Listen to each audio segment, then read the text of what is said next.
In the yellow shirt, could you move over this way so ladies that also need a chair can sit? Yes, you. Could you just want to move over this way? No, leave the chair there. Take stuff off those other chairs. Slide over so ladies that also need to sit have a place to sit. Could you take that stuff off that chair? Put it under the chair. Put it under the chair. Thank you very much. We have some older people or people with knee problems and those kind of things. Thank you very much.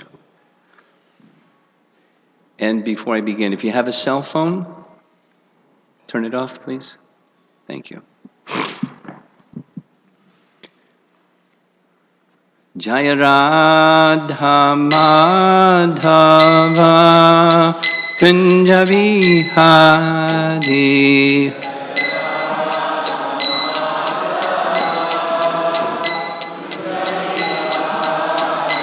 Jaya Radha Madhava Kunja Vihari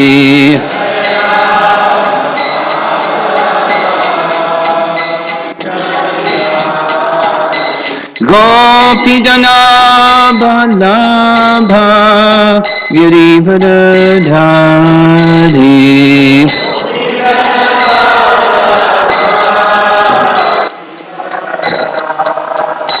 Gopi Jana Vallabha Girivardhari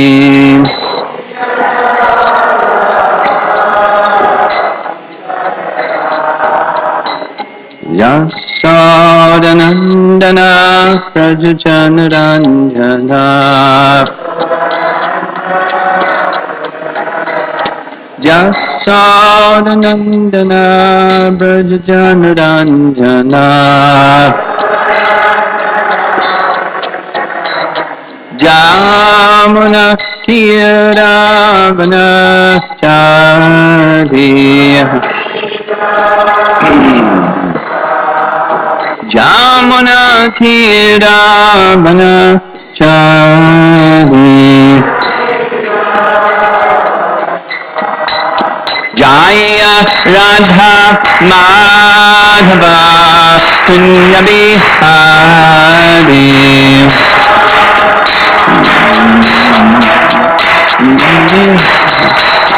Jaya Radha Madhava Kunja Vihari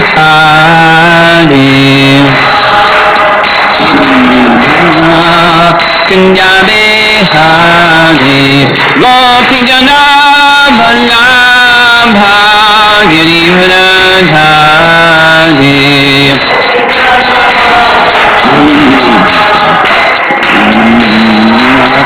Gopi Jana Vallabha Girivardhari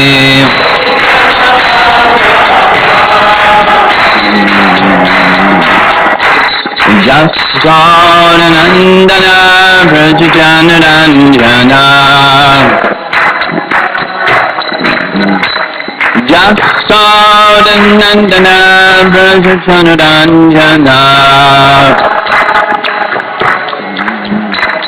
Jamuna Tiravana Chari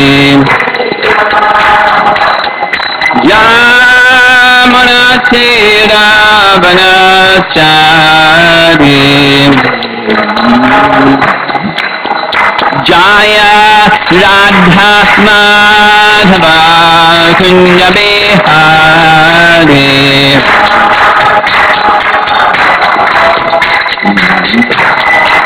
Jaya Radha Madhava Kunja Vihari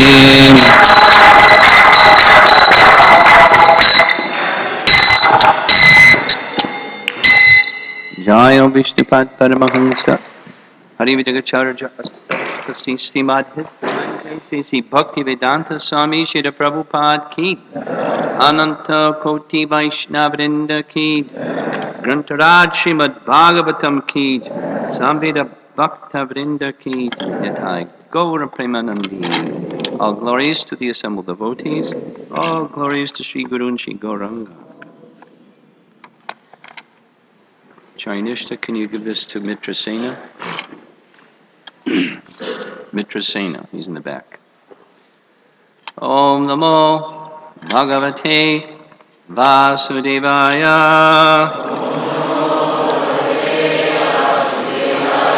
Om Namo Bhagavate Vasudevaya.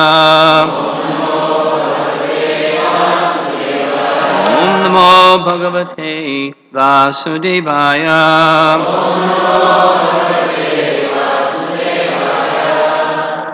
We're going to read and discuss Canto 12, Chapter 3, Text 51. Kalir Doshanidhe Rajan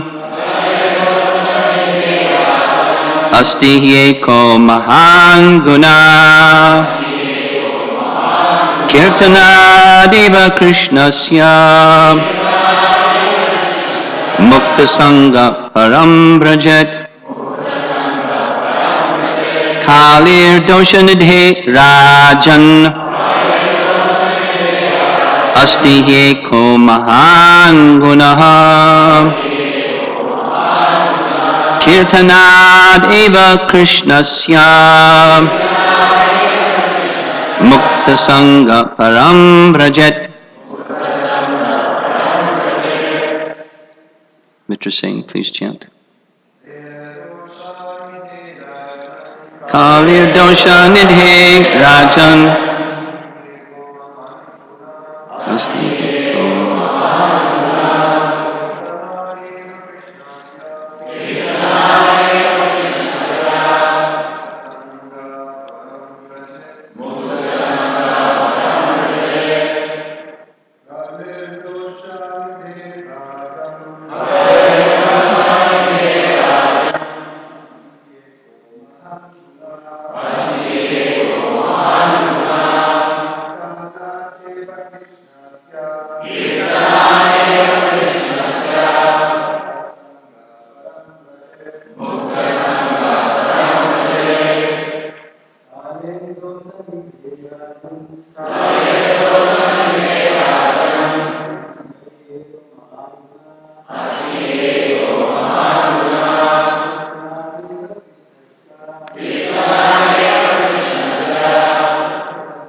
Ladies, chant. Krishnarchana.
Kalehe, of the age of Kali.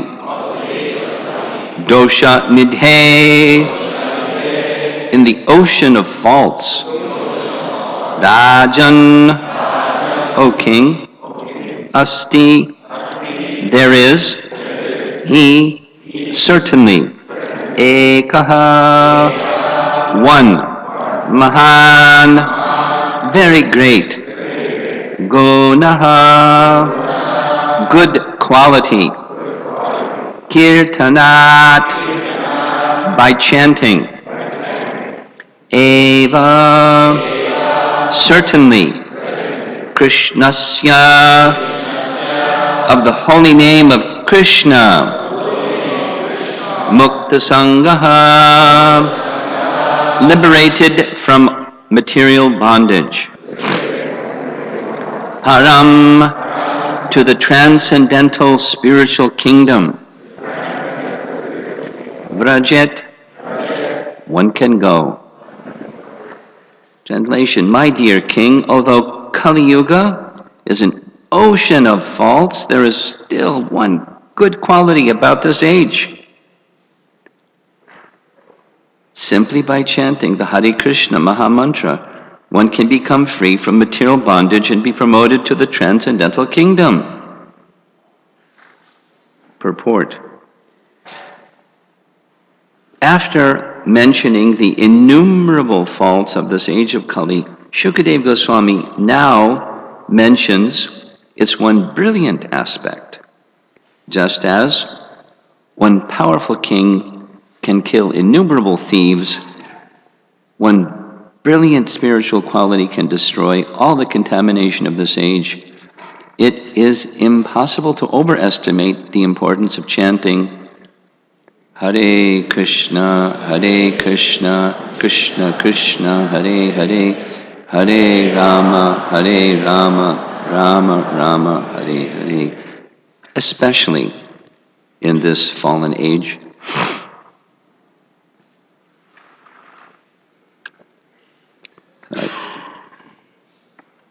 I see some people who are with us this morning that weren't with us yesterday. So first of all, welcome. And this morning's class is connected to yesterday's class. For those of you that weren't here, we'll attempt to make a connection. And for those of you that were here yesterday, help you see the connection,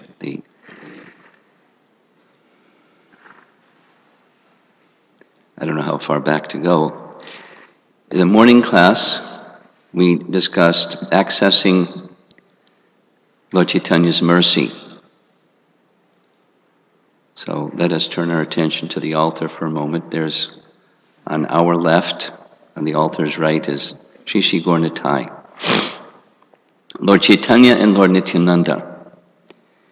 And although you don't see, it's there, imagine, if you can't see otherwise.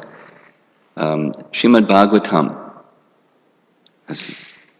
the physical manifestation of Srimad Bhagavatam is perhaps in your home, or it's in the gift shop, or it's at Krishna.com, or it's at the BBT warehouse. We discussed, I shared yesterday, just one temple inspired by Jaishika Prabhu distributed 250 sets of Srimad Bhagavatam. I mean, I really like that offering that they made to Prabhupada. Well, it was for Bhaktivinoda Thakur's 100th anniversary of his disappearance.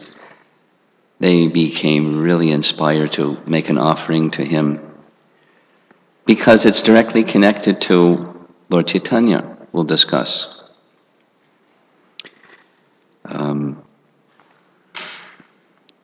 Accessing Lord Chaitanya's mercy. What did Lord Chaitanya come to give? He appeared in this world to give the process of chanting the holy name, but specifically Shuddhanam. And through Shuddhanam, access to Braja Prema, that which no other incarnation has ever offered before. That's our prayer, isn't it? Namo Mahavadanyaya Krishna Prema Pradayate Krishnaya Krishna Chaitanya Namni Gora Tvishe Namaha. Although he came to give that very special thing. Vraja Prema. Krishna Prema in the mood of the residents of Vraja. Through the medium of the chanting of the holy name. And to get access to the holy name, the Shuddha Nama, the pure holy name, we need to access that mercy that he came to give. And he gave the teachings upon which Lord Caitanya based what he taught, as well as the delivery of the holy name, finds its root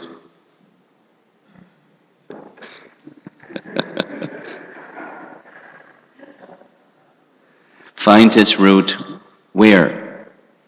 In Srimad Bhagavatam. He didn't just pull something out of the air and say, hey, here's some nice teachings. It's rooted in Srimad Bhagavatam, or it's the exposition. His teachings are the exposition of Srimad Bhagavatam, which is the commentary on Vedanta Sutra, which is the summation of all the Vedas. So the Vedas also teach the same thing, but he made it readily available, so accessible that anybody, literally anybody, can chant the holy name. Even if you can't speak, you can chant in your mind. People sometimes ask, what about people that are deaf? But they can also hear. The soul can hear. It's the spiritual ear, not just these. This very fortunate tree who's been here since 1980, in the 80s, this guy? No? He came after, I'm Mitra Saint. This tree came after you? Well, there's a tree, there's two trees. There's a tree just opposite the Bhajan Kutir of Vishwanath Chakravarti Thakur, a pilu tree. You'll make little pilu fruits. Vishwanath Chakravarti Thakur used to have conversation with the tree, because the tree disclosed that in his previous life he was a Brahmana who underwent austerity so he could take birth on the banks of Radha Kund and Shama Kund and behold the pastimes of Radha and Krishna. Vishwanath Chakravarti Thakur revealed he would have conversations with that tree on Krishna Katha. So who knows about this guy? Anybody knows how to have conversation with this tree? Tell us what he has to say about. At least he's the recipient of good fortune. Thank you very much for giving me access to the holy name. Please chant more. Please chant more. And side by side with chanting is the message of Srimad Bhagavatam, which is the basis for the Yuga Dharma and what we're having this festival of the holy name about. As the end of the purport says, it's especially important in this age of Kali. We should understand the holy name had its presence in all of the yugas. It's not like people didn't chant in other yugas. For example, Dhruva, in addition to the process of meditation that he was given by Narada, then this is Satya Yuga, he was given a mantra, isn't it? Om Namo Bhagavate Vasudevaya. Vasudevaya, that's Krishna. So at Satya Yoga, he was chanting the holy name, etc. But it's especially important in this age of Kali, as the verse indicates. This age of Kali is an ocean of faults. Dosha nidhe. Dosha means fault, or like bad, or yuck, or degradation. The lower modes of nature are overabundant. Urban population knows it very well. Those of you that live in the suburbs, it's not like the modes of nature aren't there, but the intensity is very, very visible. Ignorance, just go for a walk. Lots of ignorance. And passion, intense activity. Go, go, go, go, go, go, go, go, go, go, go, go, go, go. Those of you that drove here, maybe some of you came this morning, but those of us that came, just getting here, everybody's out and about. It's holiday season to go and enjoy. And there's so many examples. Maybe some of you visited the Brooklyn Temple. Once upon a time, it was more of a mode of ignorance place. Now it's becoming more of a passion place. Right outside my window is a 15-story, 5-star hotel going up. And it's like, the wall is, I look out the window and I can touch the wall. I can't see the sunlight anymore. Across the street used to be a parking lot. It's going to be a 15-story residential building. Those of you that have been to the Brooklyn Temple, you go across the street, Nevin Street, Govinda, Nevin Street, and there used to be, down there was a motor vehicle bureau, DMV. That's gone. And then the parking lot that was past that is also now part of a 52-story apartment building. So costly. The Romapada was sharing with me, the developer is laughing. He's saying, I'm going to set the standard. Single bedroom, $2,500. Two bedroom, $3,200. It was like Manhattan in Brooklyn. And then, what used to be the parking lot, the municipal parking lot on the corner, it's sold. And they're going to do the same thing.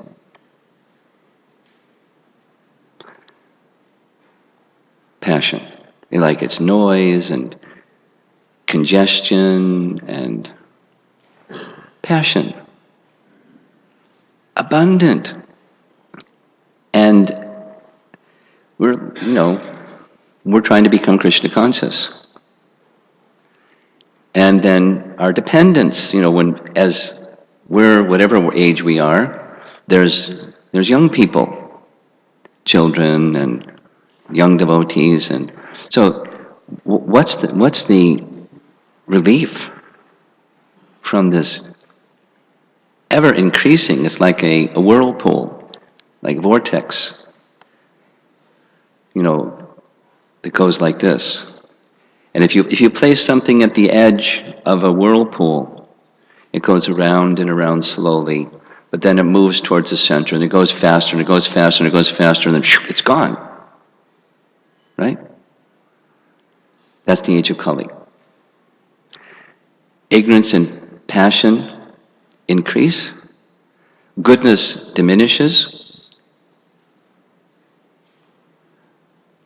From the first canto Bhagavatam, Prayinal Payushakshavya, Kalavasmin Yugajana, Manda, just so Manda means bad. Manda, Sumanda, that means very bad. Matayo, Manda Bhagya, Upadrata. Another Manda, triple Manda, and Sumanda.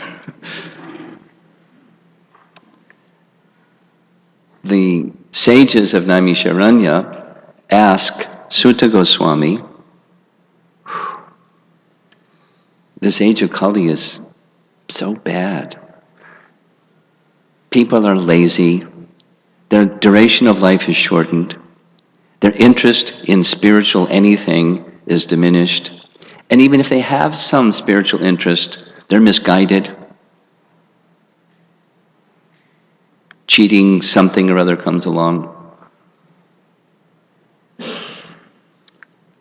I was at the University of Illinois in Champaign-Urbana, made some presentation on, I think the topic was sacred sounds, the necessity for us, for spiritual elevation, to connect with sacred sounds, and the process of meditation on those sounds elevates consciousness and gives us protection. That was the topic. And at the end,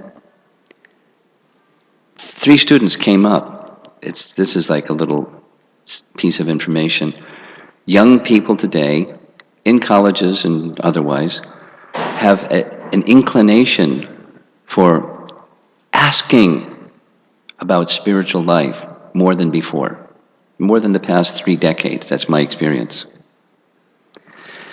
So one of them came up and said, "Yeah, I really like what you said. But I have a question." "What's that?" I really like meditation. I really feel there's this higher reality, and I can sometimes connect with that through meditation. But it's really hard for the mind to stay fixed in meditation because it's Kali Yoga. The mind is so disturbed and agitated, it goes somewhere very quickly. So the other person standing next to him, one of the other 3 people, two people, said, "Oh, I've got just the thing. There's this thing on the internet, and you put a little device in your ear, and it frequency moves in a certain way, and it helps you in your meditation." "Oh, really? What's that?"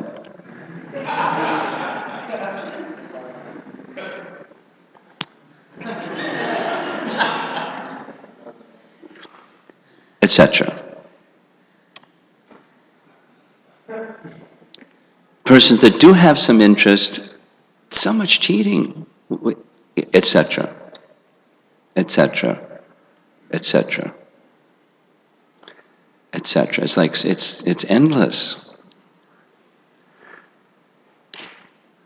So the answer of the Bhagavatam, given by the sages of Naimisharanya, where have religious principles taken shelter? Well, first the question is, can you give the essence of all the Vedas, please? Because people in this age aren't going to be able to do that. So he gives the essence. And then another question is, after Krishna's departure, because this is taking place after Krishna's departure, where will religious principles take shelter? Where is that place where you and those that are dear to you and your dependents, the little ones that are depending upon you, what to do to give protection and shelter? And the answer is Srimad Bhagavatam. And in Srimad Bhagavatam gives the teachings whereby Caitanya Mahaprabhu is giving the Yuga Dharma. And it's in the section that we're reading. And then even the purport says, and our topic today is how holy name destroys the contamination of the age of Kali. The potency is there for that, provided we listened carefully yesterday to access that descending mercy properly. And we discussed, for those of you that weren't with us, Shikshastakam 3, or we'll do it again at 11 o'clock today, the song from Gitavali by Bhaktivinoda Thakur, where he's teaching through song the same message as Shikshastakam 3. Gurudev, Kripa Bindu Diya, etc. We'll repeat that today. So that's the review, and our topic is how Nama Prabhu destroys the contaminations of this age of Kali.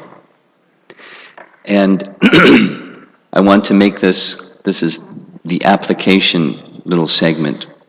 How is this going, besides it's nice subject matter, how is this going to help us? Well, tomorrow, we're inviting you all, and those that aren't here also, to participate in what we call our 32-round day, for those of you that haven't been exposed to that. Normally, We, in our Hare Krishna movement, for the standard for initiation given by our founder Acharya, we chant 16 rounds a day. That's a standard for initiation given by our founder Acharya. So tomorrow we're going to invite you all to participate with us in a 32-round day. And you may find that what you're going to hear today will help you tomorrow, and then the next day, and the rest of your life. Because the theme for this particular Festival of the Holy Name is permanently enhancing our relationship with Krishna through our relationship with the Holy Name. So how does it work? It works this way. That which you value is where your attention goes. I'll say it again. That which you value is where your attention goes. A miser's attached to his money. So he secures his home, so his money is safe. Or he puts his money, spends lots of time and energy, so it's invested wisely and he's not going to lose it, and all of that stuff. Or, not just mother human species, but mother any species. They don't have to go to mother school. They value their children, the duck and their ducklings. Or someone was describing this to me recently in an airplane ride.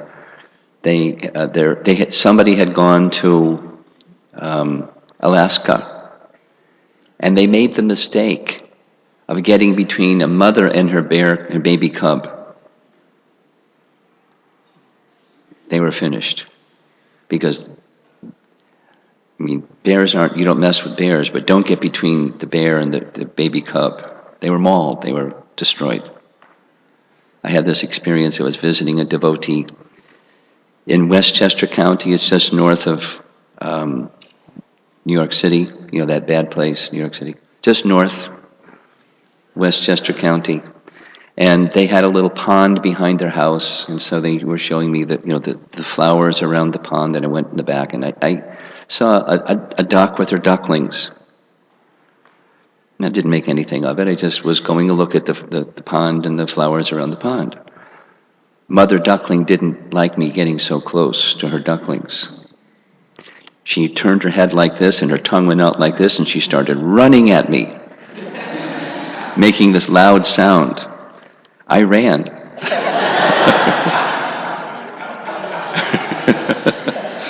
And I jumped up on the steps of the back porch, and she stood there and went, "You don't get near my ducklings." You got it? Got it. No problem. So that which we value is where our attention goes. Or yam yam vapi smaran bhavam chajatante kalevaram, verse from Bhagavad Gita, is whatever you remember at the ante kale, at the time of death, that state you will attain without fail, because your mind goes to that which is important to you, that which you value. So anybody want to volunteer and raise their hand and say, "I like suffering. It's my favorite. Give me more suffering." We don't. And Kali has too much. Yes. A little less, please, at least. But how to go beyond all that contamination, if we have that, it's more valuable than gold or jewel or wealth or anything.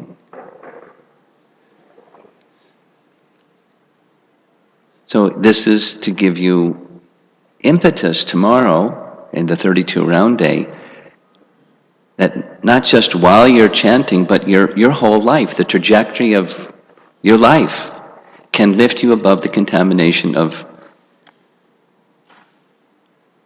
Kali Yuga. And how do we know that? Well, by experience we can experience it, but we also know on the authority of Scripture. The primary means of deliverance for this age is the chanting of the holy name. What's the verse? Harer Nama, Harer Nama, Harer Nama Eva Kevalam, Kalo Nasteva, Nasteva, Nasteva Gatiranyata. Any questions? I mean, in Sanskrit, something that's repeated 3 times means absolute. And it's repeated 3 times. And our acharyas say it means in other ages there may be other things. But in this age of Kali, there's only one thing. Eka. One. At the end, questions, okay? And then Kalo means in this age of Kali, na asti eva. There is no alternative. Again, there is no alternative. Again, there is no alternative, in case you had a doubt. There is no alternative. It's the holy name. Bhaktisiddhanta Saraswati Thakur revealed that we don't worship Krishna alone, we worship Krishna with his Sarup Shakti, like Kishore, Kishori, or Radha Krishna, Radha Shama Sundara. We worship with Radha, his Sarup Shakti. So Krishna Katha is the Sarup Shakti of Nama. And we approach Nama through Sarup Shakti, through the message of Srimad Bhagavatam, because the message of Srimad Bhagavatam is Krishna Katha. It's exactly what Narada told Vyasa to do. Just compose one literature that's just Krishna Katha. And then you'll be very satisfied. Because he was interested,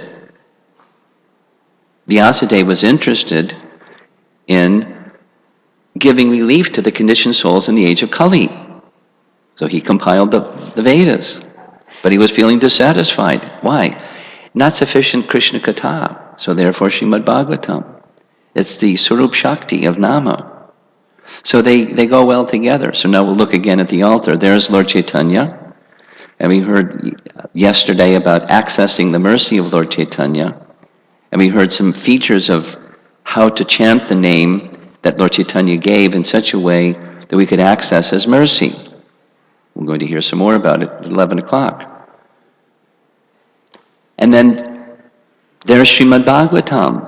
You don't see it, but it's there in the sound vibration form, because it's the teachings of Chaitanya Mahaprabhu upon which that gift of Shuddha Nam that gives Braja Prem provides us. So we're going to explore Srimad Bhagavatam this morning.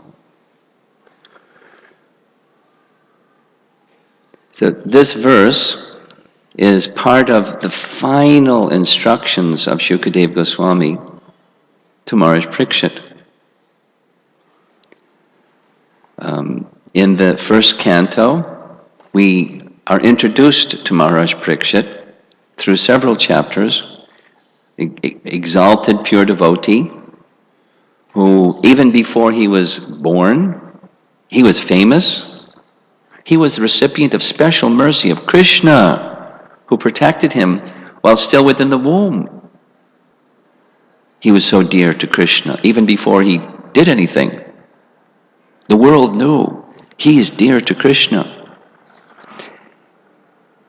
And the whole chapter giving the expert astrologers' forecast, prediction of the life of Maharaj Parikshit. And he fulfilled everything. He was a perfect devotee. Now, how does somebody so exalted have misfortune? We're not perfect devotees, and we get misfortune. Yes, we discussed it yesterday. He had this terrible misfortune. He was cursed to die. He made a mistake. It was not right, what he did. Although it was induced, according to our acharyas, it was induced by Krishna, that he would be overcome by thirst, and he would be overcome by anger. Then he would speak harsh words, and then he would decorate a brahmana who was in meditation with a dead snake instead of a garland. Very bad. Sudurachar, very bad activity. And he was cursed by the son of that Brahmin to die in 7 days by the bite of a snake bird, a mystical thing. There's no such thing. Species. But it was a mystical thing. A great misfortune coming to a great personality. But within that misfortune, as with our misfortune, if we're Krishna conscious, misfortune has its fortune. In Maharaj Parikshit's case, at least 2. One, he was to be the recipient, first recipient of the message of Srimad Bhagavatam. Why? Because he was qualified. So Krishna wanted him to be the qualified recipient, and Krishna wanted to take him to the spiritual world quickly. And so he was delivered to the spiritual world by Krishna. Through this misfortune, great fortune. So upon receiving his misfortune, he processed it this way. When you have some more misfortune, consider. He processed it this way. There must be a plan of the Supreme Lord. I don't know what is that plan of the Supreme Lord, but I accept it. It's faith in Krishna's very kind. I accept it. I've done something that is a wrong deed. Krishna has full privilege to give me what I require for that wrong deed so I can correct myself. If he chooses this one, I accept. And he accepted. Fully from his heart, he accepted. So he relinquished his kingdom, his royal crown, his royal garments, his royal throne. He turned over the kingdom to his son, Janamejaya, and took the garments of a mendicant. The king becomes a mendicant and sits on the bank of the sacred river and calls all the sages to give their association, to prepare him for leaving. And when they all come together, we discussed this briefly yesterday, but we'll repeat it again.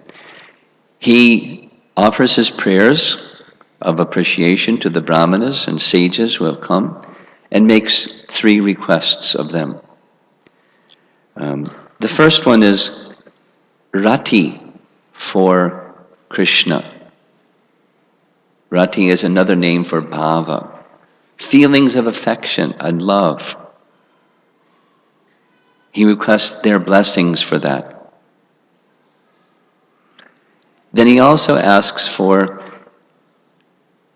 the association. May I always have the association of devotees of the Supreme Lord, because in their association I will hear Krishna Katha and the holy name of Krishna.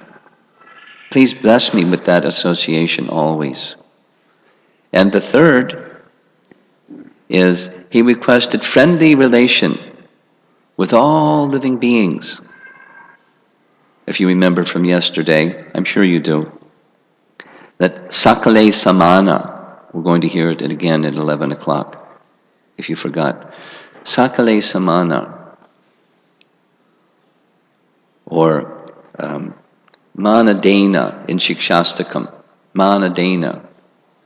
The power, please invest in me the power to properly respect all living beings. Why is that important? If you have already Rati for Krishna and the association of devotees that are engaging in Nama Sankirtan and Krishna Katha, the heck with everybody else, right? Let them rot. Because it's not okay. It's essential. It's not optional. It's essential in Lord Chaitanya's teachings that one has affection and proper respect for all living beings. especially certainly devotees, because then with that mana dena or sakale samana, one can access the mercy of Lord Caitanya. And we can access the mercy of Lord Caitanya, we can access Shuddha Nam. And if we can access Shuddha Nam, then we can access Braja Prema.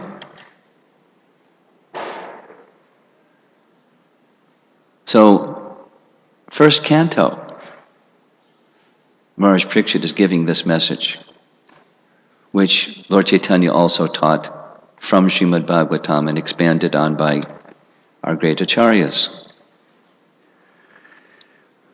When he's with the sages, after making this request, Shukadev Goswami comes. And all the sages stand. They had never seen him before, never met him before. He's a 16-year-old boy. But just his presence was so awesome. Immediately, by his presence, they could understand his qualification. And so they stood out of respect. And he was offered the Vyasasan, the special seat of Vyas, the son of Vyas, Shukadev Goswami. And again, Maharaj Parikshit offered his prayers and made these two requests. What is the duty of the person who is about to die? And it's not just Maharaj Parikshit because he knows he's going to die in 7 days. We are also going to die, just in case you forgot. And we need to know what is our duty when we know that we're going to die. It's for us, it's not just for him. The question is being asked. And the second is, what is that subject matter that should always be heard and chanted throughout one's life? Because that which you hear and chant is what you become attached to, is what you're going to think of at the time of death.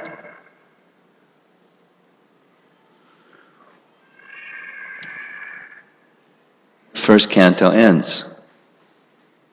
Second canto begins. In 3 chapters, Shukadev Goswami answers those 2 questions. So Srimad Bhagavatam could have ended. Canto 2, chapter 3, over. But it's not, because within the answer comes so many other questions. The subject matter is Krishna Katha. One should always hear, chant, and remember. Shotravya kirtitavyasya dhyaya pujasta nityada. Krishna Katha. So Maharaj Parikshit says, Krishna Katha, please. A big supply. Put a bunch on my plate. Krishna Katha.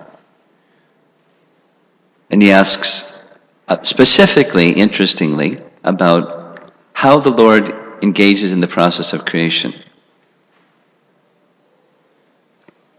And then answers and questions and answers and questions, and the forms of the Lord that appear within this world, which was another one of the questions from the first chapter.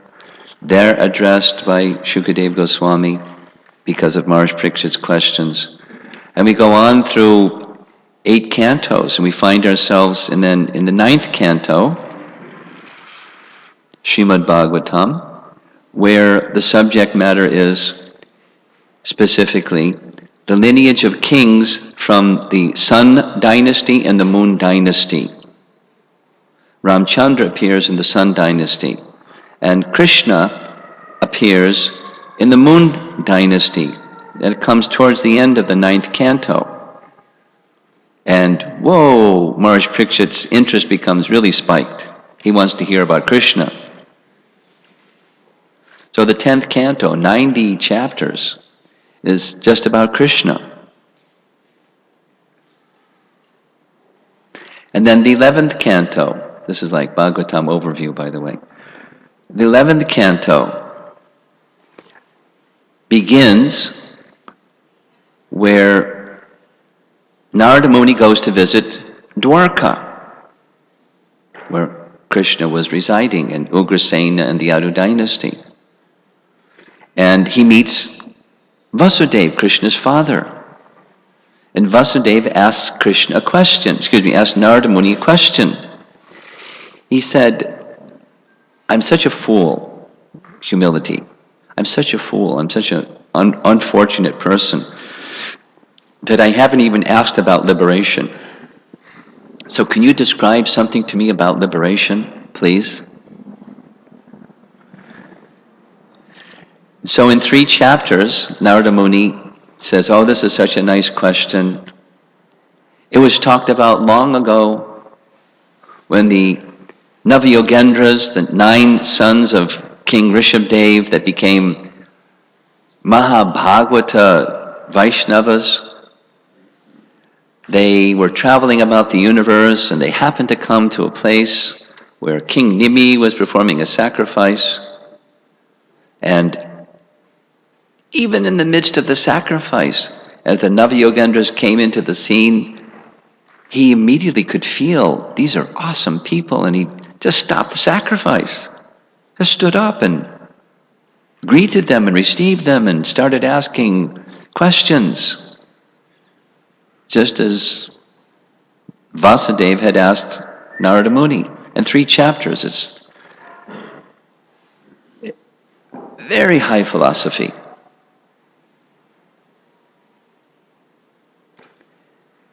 And then following that, we find Uddhava,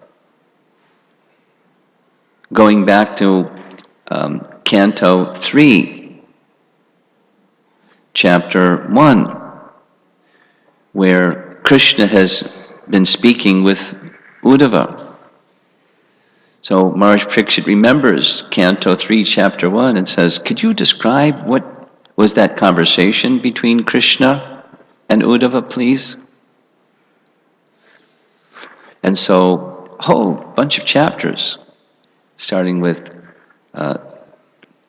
chapter 6 through 29, is Uddhava Gita. Fantastic section of the Bhagavatam. And then when that discussion is over, there's just 2 more chapters left in Canto 11, and that's Krishna's departure. Very sad and mysterious also.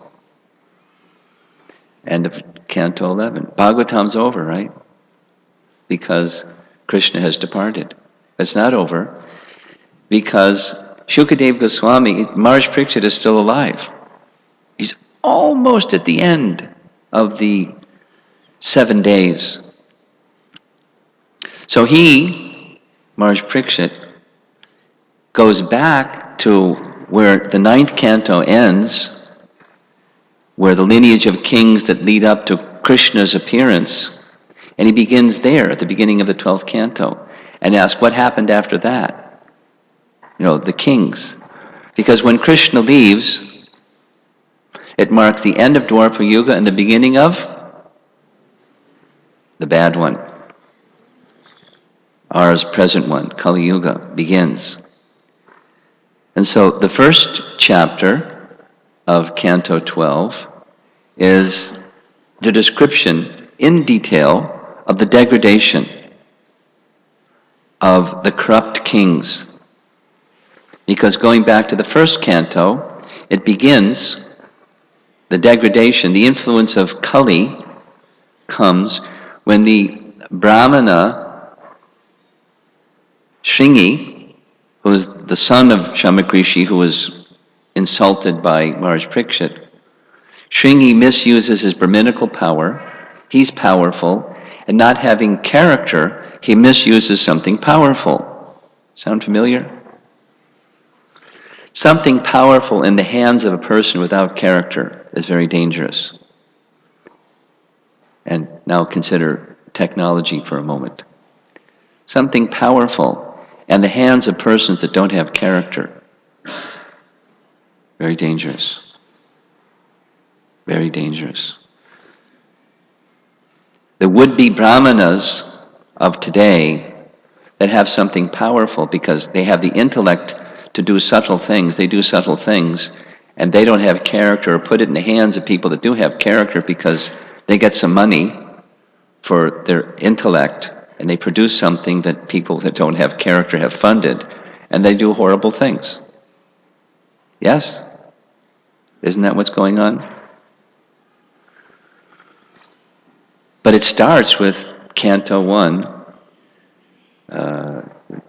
where Shringi, powerful, he has mantras that can bring destruction to the life of an exalted personality, offend and even bring the death of Maharaj Parikshit. And following the corruption of the Brahminical order comes now 12th canto, chapter 1, the destruction or the corrosion and corruption of the kings. Because up till Maharaj Parikshit, they were not corrupt. And after Maharaj Parikshit, Kali is making his influence. Vishwanath Chakravarti Thakur, this is very nice. He has a little part of his commentary where he says, even during Krishna's presence, Kali had already appeared. Because it's the Sandhi, before Krishna departs, Kali is already present. And Kali went to Krishna and complained, I've taken birth, but I can't do anything in your presence. So Krishna replies, don't worry, very soon I'm going to depart and you'll have full influence. And then Kali says, yeah, but there's your devotees, and they'll uphold the principles of Dharma, and then I will have no influence. Because Kali is very active when there's adharma, or the non-observance of Dharma. So Krishna said, don't worry, I'm going to take my devotees with me. He arranged for the withdrawal of the Yadu dynasty in Prabhas Kshetra. There's a whole description of that at the end of the 11th canto. And Maharaj Parikshit later. So my devotees will be withdrawn. And then Krishna goes on to say, and as Kali Yuga progresses, as your age progresses, I'm going to send one of my dearest devotees, Lord Shiva, to come in the form of Shankaracharya and teach Mayavad philosophy, and then you really have a good time. And personality of Kali rubs his hands together with glee. Ha ha.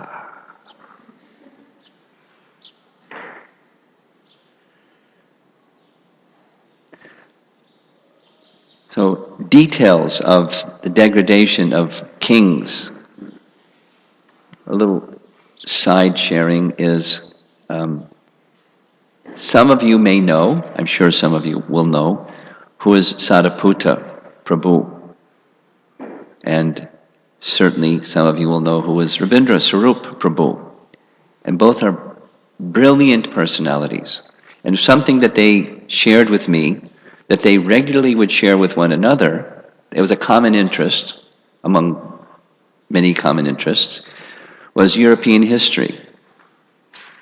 And the reason for their interest was tracing the degradation of the age of Kali to the corruption of the Brahminical order, the Catholic Church, the corruption of the priestly group, and then in turn the corruption of the kings who were in cahoots with the corrupt priestly group, the frustration with the corruption of both from the religious perspective, so the Protestant Reformation thing, and then democracy, because previously it was monarchy, became democracy.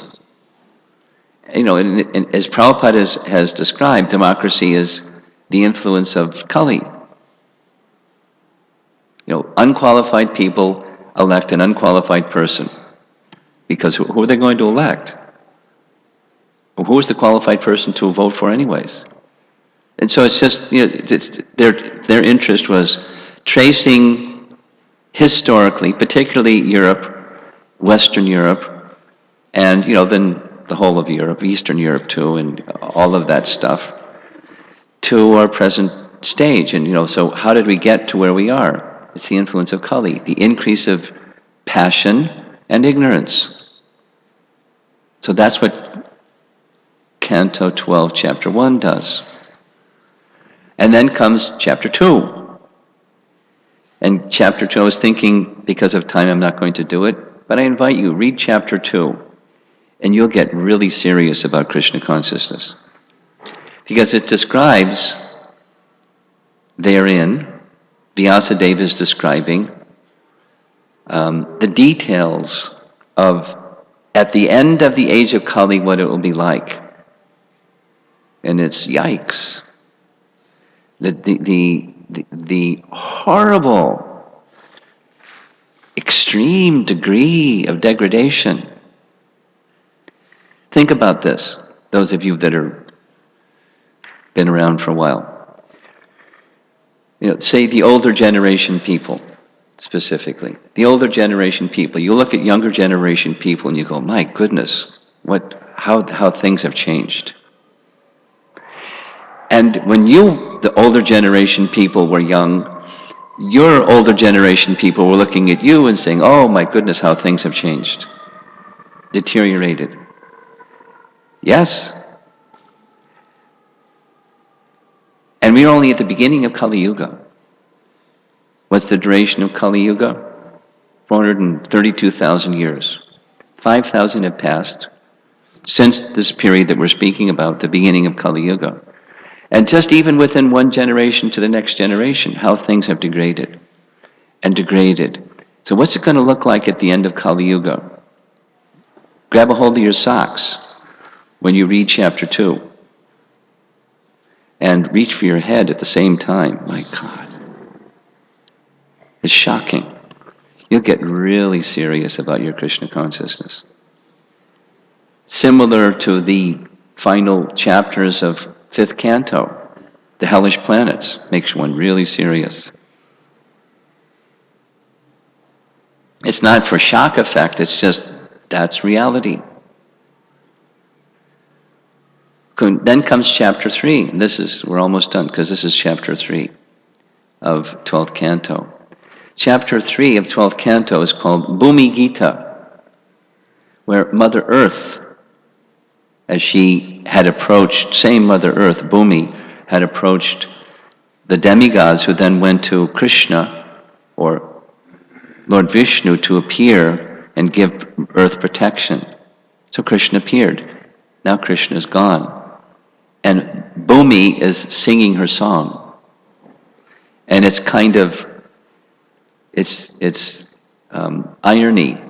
She's laughing and crying. How silly. How unfortunate. How foolish men are trying to conquer me, this earth. I'm just going to read a few verses from the beginning of the chapter to warm up for this.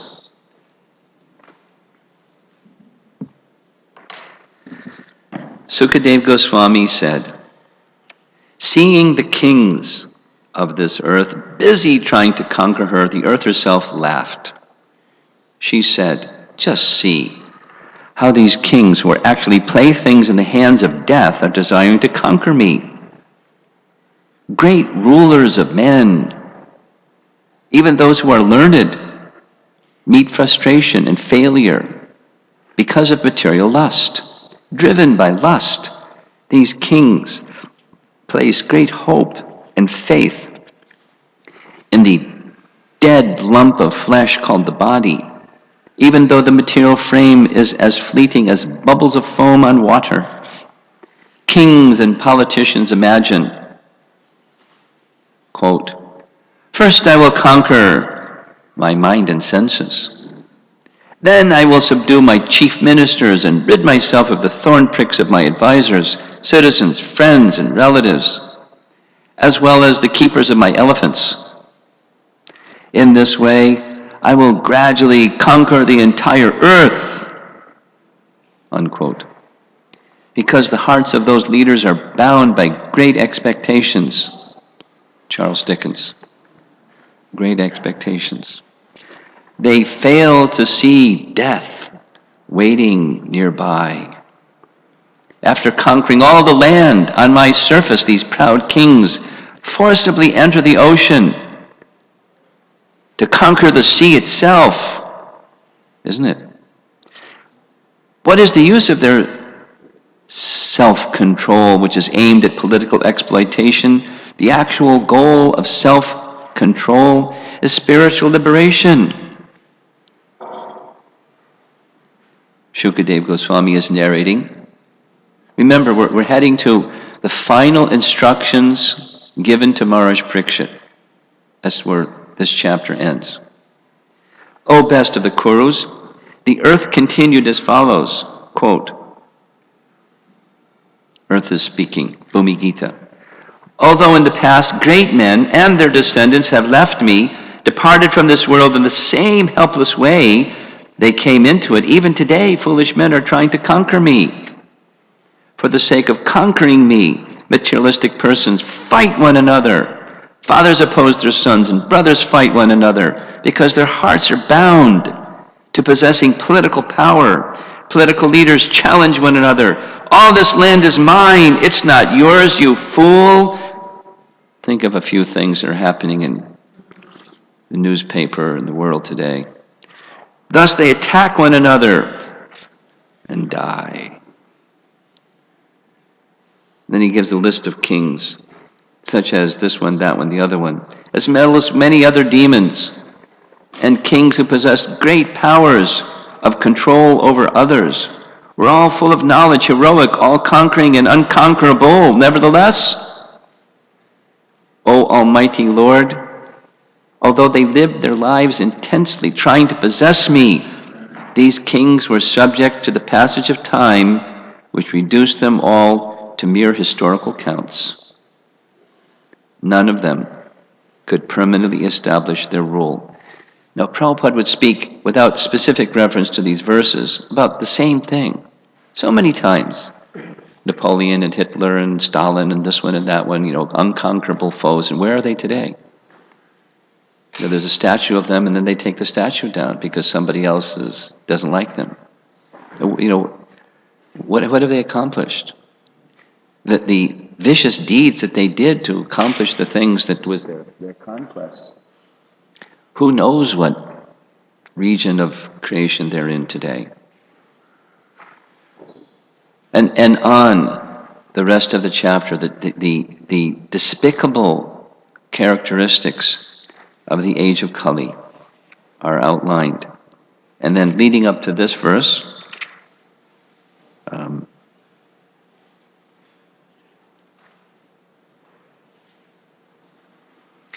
in the Kali Yuga, text 45. Well, text 44. Terrified, about to die, a man collapses on his bed, although his voice is faltering, and he is hardly conscious of what he is saying, if he utters the holy name of the Supreme Lord. He can be freed from the reactions of his fruitive work and achieve the supreme destination. But still, people in the age of Kali will not worship the Supreme Lord. In the Kali Yuga, objects, places, and even individual personalities are all polluted. The Almighty Personality of Godhead, however, can remove such contamination from the life of one who fixes the Lord within the mind. If a person hears about, glorifies, meditates upon, this is the Shrotavya Kirtitavyascha. Again, it's an answer to that same question from Canto 1, the end of Canto 1. Hear about, glorify, meditate upon, worship, and simply offers great respect to the Supreme Lord who is situated within the heart. The Lord will remove from his mind the contamination accumulated during many thousands of lifetimes. Just as fire applied to gold removes any discoloration caused by traces of other metals, Lord Vishnu within the heart purifies the minds of the yogis. by engaging in the process of demigod worship, austerities, breath control, etc., same doesn't happen. Therefore, tasmat sarvatmana rajan, O king, endeavor with all your might to fix the Supreme Lord Keshava within your heart. Maintain this concentration upon the Lord, his final instructions. And at the time of death, you will certainly attain the supreme destination. My dear king, the personality of Godhead is the ultimate controller. He is the supreme soul and the supreme shelter of all beings. When meditated upon by those about to die, he reveals to them their eternal spiritual identity. In case you're curious, like Mataji was asking about the material personality, spiritual personality. This is how to access that eternal spiritual personality. It's revealed to you by Krishna directly, if you're qualified, by your fixing your consciousness upon him through the agency of chanting his holy name. So now that's then this verse. My dear king, although Kali Yuga is an ocean of faults, there is still one good quality about this age. Simply by chanting the Hare Krishna Maha Mantra, one can become freed from material bondage and be promoted to the transcendental kingdom. All the contaminations of this age are destroyed. The potency is there. Again, that which we value is where our attention goes. Not all the complications and anomalies and hardships and unfair treatment, and the list is too long. Don't place your attention there. That's asat. Basic instruction of Bhagavad Gita chapter 2. Nasate vidyate bhavo na bhavo vidyate sataha. The Tattvadarshis understand it. So become a Tattvadarshi by withdrawing consciousness from the asat and place it upon sat. And our access to sat, or the eternal, in this age is especially the holy name. Where that which you value is where your attention goes. We want to be happy. We don't want to be miserable. We don't want to be victims of this age of Kali and the onslaught of harshness and viciousness and all the Kali Yuga stuff. We don't want to be victims of that. There is a shelter. Exactly what this verse is. Kalir dosha nidhe rajan. And then the last verse of the chapter, we're done, is Kriteya dhyayato vishnum chaitayam yajato makai drapare paricharyayam kalo tad hari kirtanat.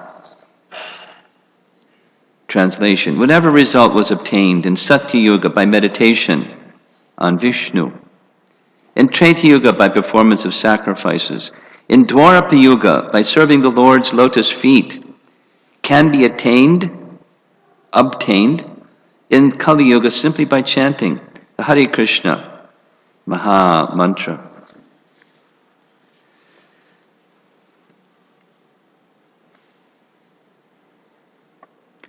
So this is the festival of the holy name. We have a lot to celebrate. And to do it together makes it even nicer. I'm going to now point to tomorrow morning.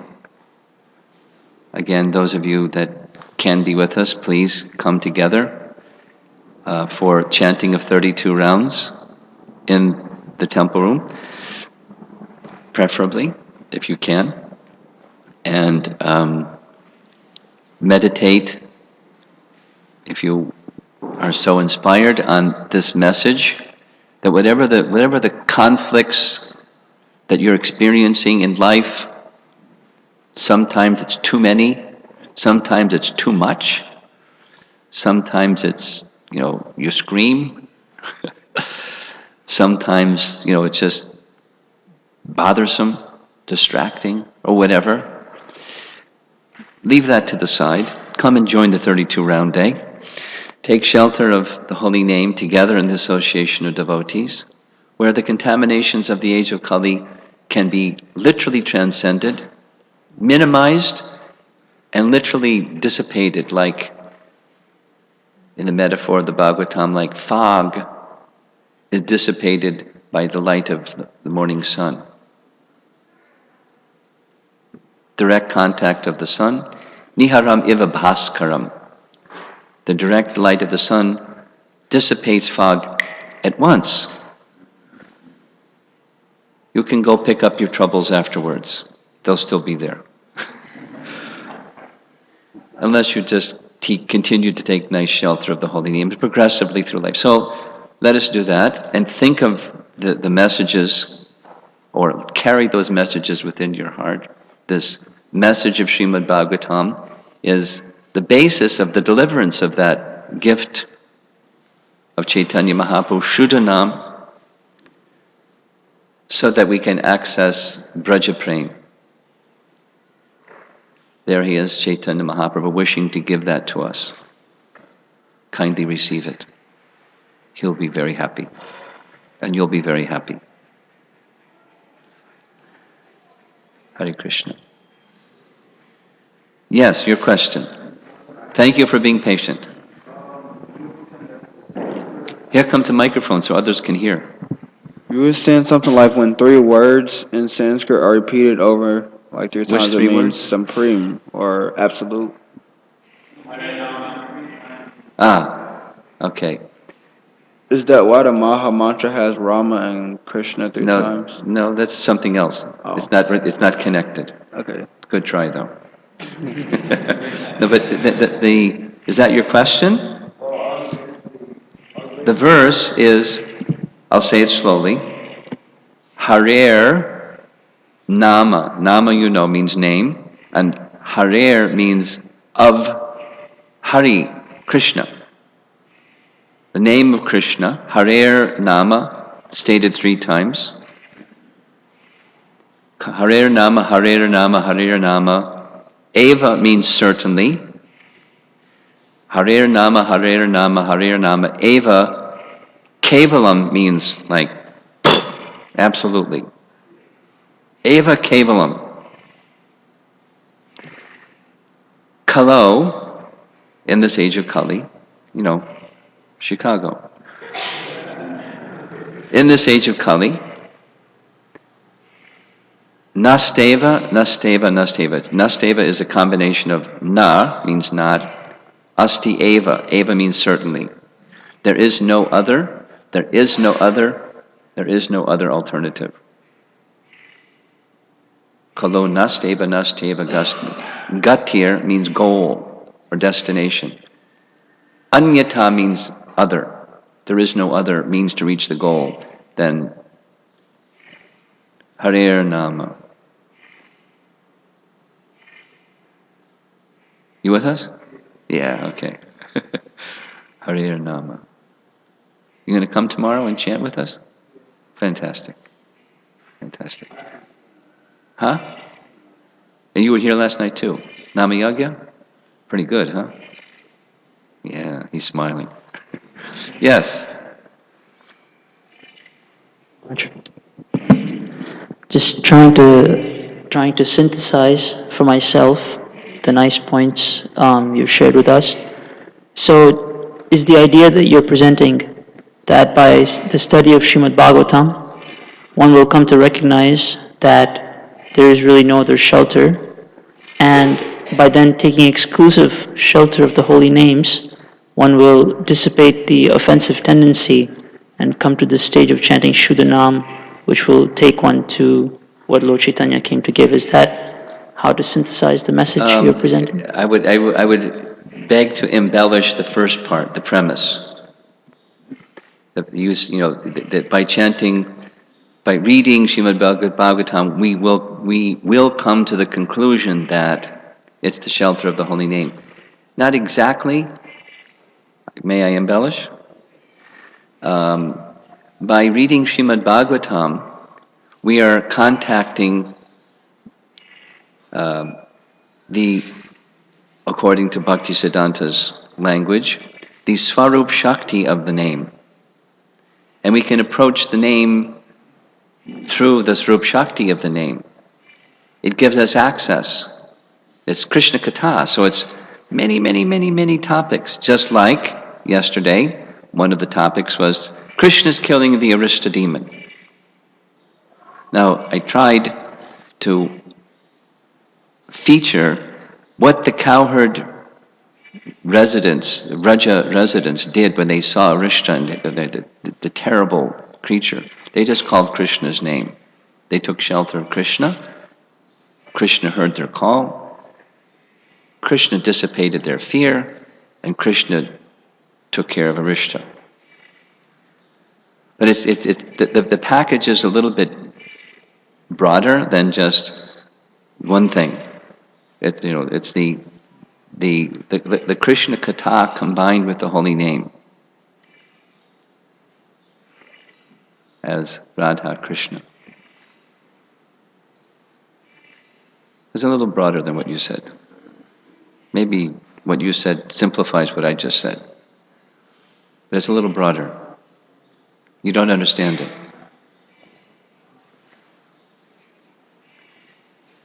The essence of everything is in the name. Krishna's name is Krishna, non-different, and Krishna is everything. The Srimad Bhagavatam is the exposition on that everything. Sambandha, Abhideya, and Prayojana. Exposition. Because that's what the Vedas are, and that's what Srimad Bhagavatam covers thoroughly, everything. So the teachings of Mahaprabhu are the teachings of Srimad Bhagavatam, Sambandha, Abhideya, Prayojana. That's what the Srimad Bhagavatam is. So it gives us all of that. The foundation for a relationship, and establishing the relationship, and acting within the relationship, and the fruit of the relationship is the whole thing in exposition. And then there's the name. So the two go together as Radha goes together with Krishna. She gives us access to service to Krishna. That's her sweetness, her kindness, her compassion.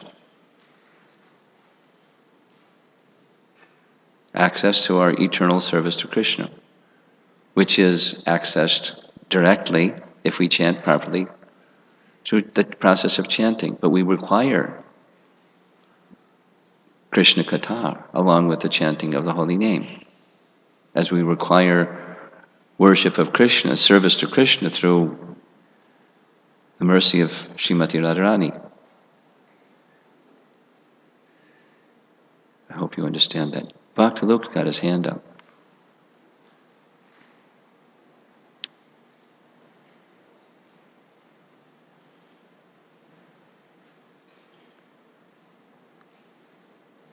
It's another mystery, how to make the microphone work. Thanks for the class, Maharaj. You're mentioning, especially now in Kali Yuga, these modes of passion and ignorance are very prominent. So I was just thinking, it seems it would be very advantageous to seek out environments that were more in the mode of goodness. Would you like to comment on that? Or Sure. I'll refer to our founder Acharya, His Divine Grace, Srila Prabhupada, who gave teachings and example in both areas. For starters, it was compassion in the bowels of Kali Yuga, New York City, San Francisco during Prabhupada's time, yikes. Today's also very challenging. And, Sin City, Crime City, Chicago, Las Vegas. So, why compassion? Now, was his, maybe restate your question with a different question. Was his design just like gather up some souls that are victims of Kali Yuga in those horrible urban places and kind of like uproot them and transplant them into a mode of goodness place where they can be monastics? That wasn't his design. He did want the other, and he was very clear about the other, but it wasn't, let's create it. It was another purpose. It was show by example what's simple living and high thinking. It had a preaching message or mission. That's our founder Acharya. Let us teach by example in the city and not in the city. Not like, let's do it. I'll give a little example. It's not like let's do it so that when it gets really tough in the city, we got a place to skedoodle and hang out over there where it's not like so nasty where in the city. The mode of goodness place. That wasn't the purpose. An example of this was in a morning walk conversation in Mayapur, Prabhupada began to describe World War III. You may be familiar with that discussion. He was describing between India and Pakistan there is tension, and Russia has sided with India and America has sided with Pakistan. So if those two go to war, then the big powers will go and join and support their people, and we have World War III. And Prabhupada was predicting it will soon come. And everyone was going, yikes, it's going to come. What to do? Should we stockpile supplies? Should we stockpile guns? Should we, head for the hills? And Prabhupada was disgusted. And he expressed it explicitly that, you don't understand what Vaishnav will see that as a wonderful opportunity for preaching. And then when the war is over, a wonderful opportunity for preaching. Because our life is short, and that's what our mission is. And if we stay in that mood of being instruments of Lord Caitanya, we're protected. Step out of that mood, and you're not protected. So it's the protection is being the instrument, just like Chaitanya Mahaprabhu sending Nityananda and Haridas Thakur. And what did they understand? Let's find the most degraded people and save them. And then Lord Chaitanya will be honored and glorified, which is what happened. Jagai and Madhai were saved. Lord Chaitanya was honored. Their mission accomplished. So, yes and no. Not for the purpose of, let's get out of here, these guys are crazy. But let's help those people that are in the misfortune of Kali Yuga and have lost connection with simple living and high thinking, to show by example. The reality is, there are very few people that want to do that. Simple living, high thinking. That's unfortunate. It's part of the misfortune.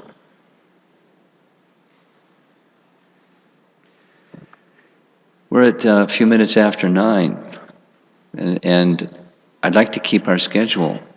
So how about this? We'll leave a little extra time in the next session, which will begin at 11 and end at 12:30. I'll try to be more brief. I got a little carried away this morning. Nice topic. So if you have a question, hold it, write it down so you don't forget it, because it's Kali Yuga, you might forget. And we'll see you at 11 o'clock. Srila Prabhupada ki